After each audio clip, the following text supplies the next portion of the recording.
الرحیم السلام علیکم ورحمۃ اللہ وبرکاتہ۔ حضرت ابن سیرین رحمۃ اللہ علیہ نے فرمایا ہے کہ اگر خاک تھوڑی ہو یا بہت، اس سے مراد درہم ہے۔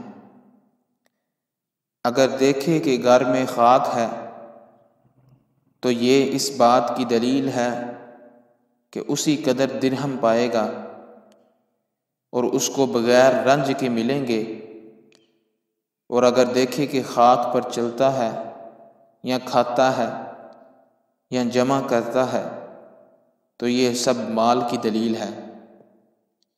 حضرت ابراہیم کرمانی رحمۃ اللہ علیہ نے فرمایا ہے، اگر دیکھے کہ خاک گھر سے نکالتا ہے اور باہر گراتا ہے تو دلیل ہے کہ اپنا مال ضائع کرے گا، اور اگر دیکھے کہ خاک کو ہاتھ سے بکھیرتا ہے تو دلیل ہے کہ اسی قدر اس کا مال ضائع ہوگا۔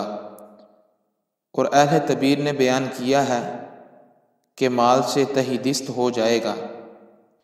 حضرت جعفر صادق رحمۃ اللہ علیہ نے فرمایا ہے کہ خواب میں خاک 5 وجہ پر ہے۔